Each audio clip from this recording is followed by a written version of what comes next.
Hello friends, welcome to my YouTube channel. तो आज के इस वीडियो में हम आपको प्रयागराज में हनुमान जी लेटे हुए क्यों हैं, क्या है इनका रहस्य के बारे में बताएंगे। विविध जनश्रुतियों एवं कपोल कल्पित तथा मठगढ़ंत कथाओं के आधार पर कहानियाँ खड़ी होती रहती है। इनमें से कुछ तो सत्य होती है, किंतु कुछ का तो कोई आधार ही नहीं होता है। यही बात इलाहाबाद में प्रयागराज क्षेत्र के संगम के तट पर स्थित पुराण प्रसिद्ध लेटे हुए हनुमान जी के विषय में है। यह मंदिर धरती का एकमात्र मंदिर है जिसका विवरण पुराणों में विशुद्ध रूप से प्राप्त होता है। यही एकमात्र ऐसा मंदिर है जहाँ हनुमान जी के लेटे हुए रूप का विवरण मिलता है। अब आजकल तो अनेक मंदिर बन गए हैं जहाँ हनुमान जी को लेटा हुआ दर्शाया गया है। संभवतः महाराष्ट्र के औरंगाबाद के समीप मसमैल में बना लेटे हुए हनुमान जी का विशाल मंदिर भी इसी श्रेणी में आता है। अस्तु, जो भी पुराणों में एक ही लेटे हुए हनुमान जी के मंदिर का विवरण प्राप्त होता है और वह प्रयाग के क्षेत्र के तट पर स्थित इलाहाबाद के बड़े हनुमान जी का मंदिर ही है। जो प्रचलित कथा इस लेटे हुए हनुमान जी के मंदिर के विषय में प्राप्त होती है वह यह है कि एक बार एक व्यापारी हनुमान जी की भव्य मूर्ति लेकर जलमार्ग से चला आ रहा था। वह हनुमान जी का परम भक्त था। जब वह अपनी नाव लिए प्रयाग के समीप पहुंचा तो उसकी नाव धीरे धीरे भारी होने लगी तथा संगम के नज़दीक पहुंचकर यमुना जी के जल में डूब गए। कालांतर में कुछ समय बाद जब यमुना जी के जल की धारा कुछ राह बदली तो वह मूर्ति दिखाई पड़ी।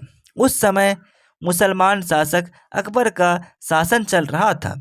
उसने हिंदुओं का दिल जीतने तथा अंदर से इस इच्छा से कि यदि वास्तव में हनुमान जी इतने प्रभावशाली हैं तो वह मेरी रक्षा करेंगे, यह सोचकर उनकी स्थापना अपने किले के समीप ही करवा दी।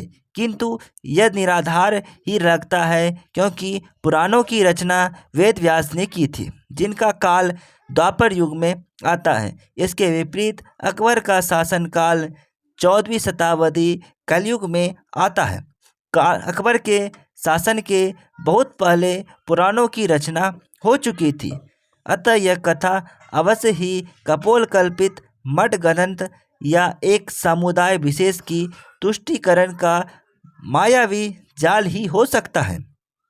जो सबसे ज़्यादा तार्किक, प्रामाणिक एवं प्रासंगिक कथा इसके विषय में जनश्रुतियों के आधार पर प्राप्त होती है वह यह है कि रामावतार में अर्थात त्रेता युग में जब हनुमान जी ने अपने गुरु सूर्यदेव से अपनी शिक्षा दीक्षा पूरी करके विदा होते समय गुरु दक्षिणा की बात चली। भगवान सूर्यदेव ने हनुमान जी से कहा जब समय आएगा तो वे दक्षिणा मांग लेंगे। हनुमान जी मान गए, किंतु फिर भी तत्काल में हनुमान जी के बहुत जोर देने पर भगवान सूर्यदेव ने कहा मेरे वंश में अवतरित अयोध्या के राजा दशरथ के पुत्र राम अपने भाई लक्ष्मण एवं पत्नी सीता के साथ प्रारब्ध के भोग के कारण वनवास को प्राप्त हुए हैं। वन में उन्हें कोई कठिनाई ना हो या कोई राक्षस उनको कष्ट ना पहुंचाए, इसका ध्यान रखना। सूर्यदेव की बात सुनकर हनुमान जी अयोध्या की तरफ प्रस्थान हो गए। भगवान सोचे कि यदि हनुमान की सब राक्षसों का संहार कर डालेंगे तो मेरे अवतार का उद्देश्य समाप्त हो जाएगा। अतः उन्होंने माया को प्रेरित किया कि हनुमान को घोर निद्रा में डाल दो। भगवान का आदेश प्राप्त कर माया उधर चली जिस तरफ से हनुमान जी आ रहे थे। इधर हनुमान जी जब चलते हुए गंगा के तट पर पहुँचे तब तक भगवान सूर्य अस्त हो गए। हनुमान जी ने माता गंगा को प्रणाम किया तथा रात में नदी नहीं लांघते यह सोचकर गंगा के तट पर ही रात व्यतीत करने का निर्णय किया। हनुमान जी के हृदय में अपने गुरु की आज्ञा पालन का संदेह उमड़ रहा था।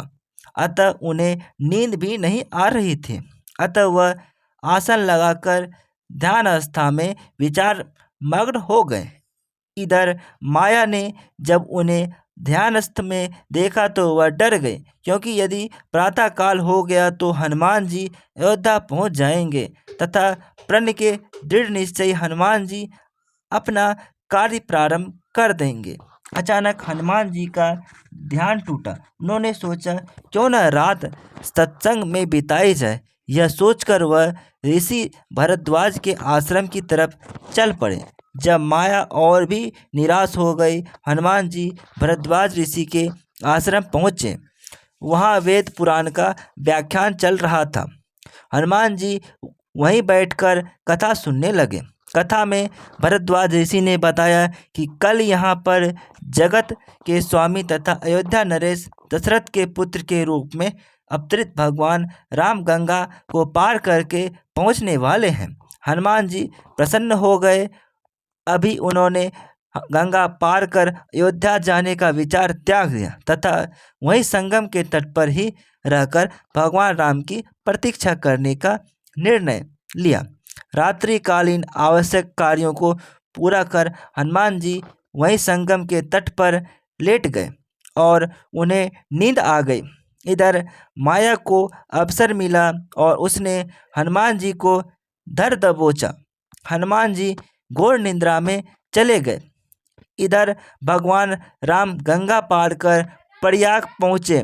उन्होंने हनुमान जी को सोते हुए देखा तथा उनको यह वरदान दिया कि इस सोए हुए हनुमान की मूर्ति के जो दर्शन करेगा उसे बिना किसी प्रयास के मेरी कृपा प्राप्त होगी। उस व्यक्ति को किसी तरह के भूत प्रेत का या धोखा षड्यंत्र आदि का शिकार नहीं होना पड़ेगा। उनके सारे शत्रु स्वतः ही परास्त हो जाएंगे।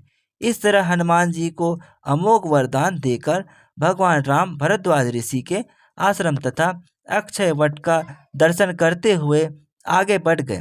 यह वरदान आज अक्षय रस सत्य हो रहा है। इस पुराण प्रसिद्ध सिद्ध हनुमान मंदिर का दर्शन निश्चित ही समस्त बाधा कष्ट अरिष्ट आदि को शांत करता है। इधर प्रातःकाल जब गंगा देवी ने देखा कि एक प्राणी उनकी तरफ ही पांव फैलाकर सो रहा है तो उन्होंने अपने आप को अपमानित महसूस करते हुए हनुमान जी को डुबो दिया।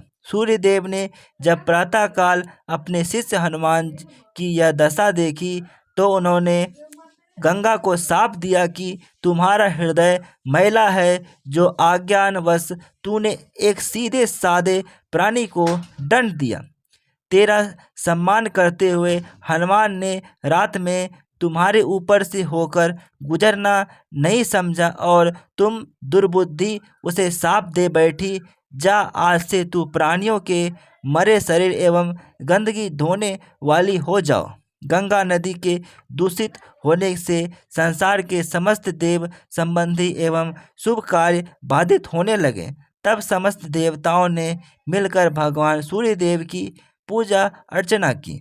तब भगवान सूर्यदेव ने कहा, जा गंगे, तेरे जल के ऊपर मेरी किरणें पड़ते ही तुम्हारे जल की पवित्रता बढ़ जाएगी तथा तुम्हारे जल से मेरा किया गया स्तवन पूजन कोटि गुना फल देने वाला होगा। भगवान सूर्य के कहने पर गंगा ने कहा कि हनुमान चतुर्मास व्यतीत होते ही पुनः भगवान राम की सेवा में उपस्थित हो जाएंगे।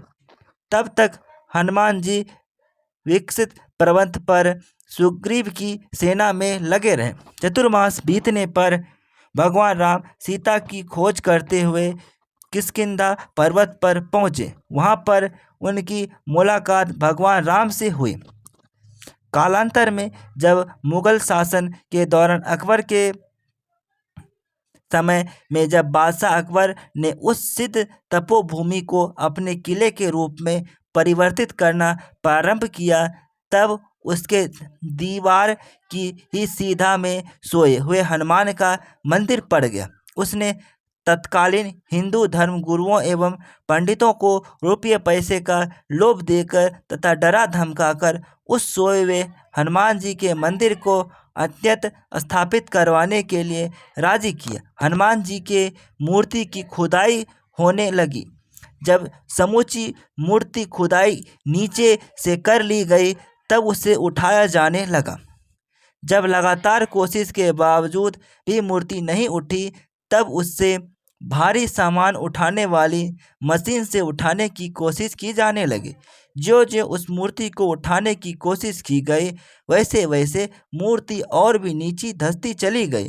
अंत में डर कर अकबर ने उस मंदिर को हटवाने का काम बंद कर दिया तथा डर के मारे उसने हनुमान जी की बड़ी पूजा आराधना की। आज भी उसके उतरने बड़े भव्य किले की दीवार हनुमान जी के मंदिर की तरफ टेढ़ी ही है।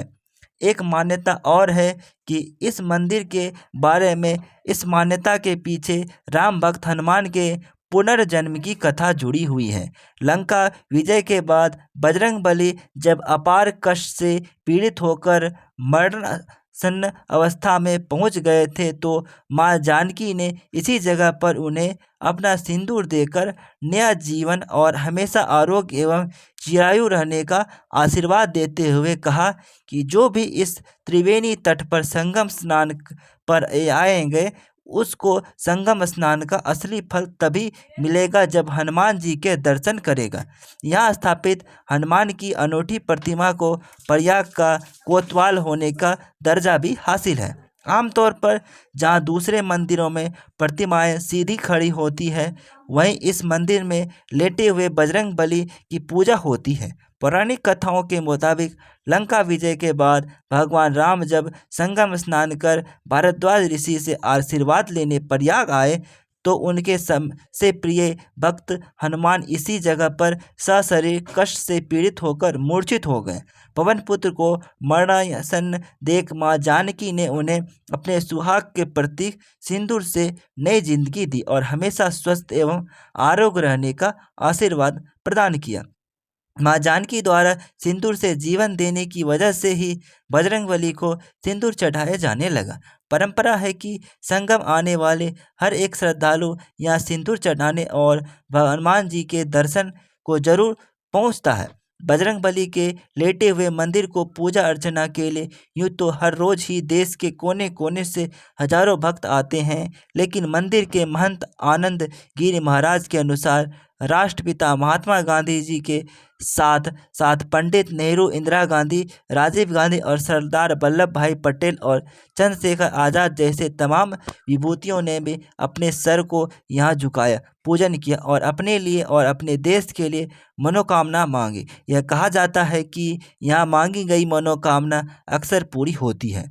आरोग्य एवं अन्य कामनाओं के पूरा होने पर हर मंगलवार और शनिवार को यह मन्नत पूरी होने का झंडा निशान चढ़ने के लिए लोग जुलूस की शक्ल में गाजे बाजे के साथ आते हैं, मंदिर में कदम रखते हैं और श्रद्धालुओं को अजीब सी सुखद अनुभूति होती है। भक्तों का मानना है कि ऐसे प्रतिमा पूरे विश्व में कहीं मौजूद नहीं है। इलाहाबाद संगम के तट पर स्थित यह मंदिर उत्तर भारत के मंदिर में अद्वितीय मंदिर है। हनुमान की विशाल मूर्ति आराम की मुद्रा में स्थापित है। यद्यपि ये एक छोटा सा मंदिर है फिर भी प्रतिदिन सैकड़ों की तादाद में भक्तगण दर्शन करने आते हैं। तो फ्रेंड्स, मैंने आपको यह वीडियो में बताया कि प्रयागराज में हनुमान जी के लेटे हुए मूर्ति क्यों है, इसका रहस्य क्या है। Thanks for watching my videos.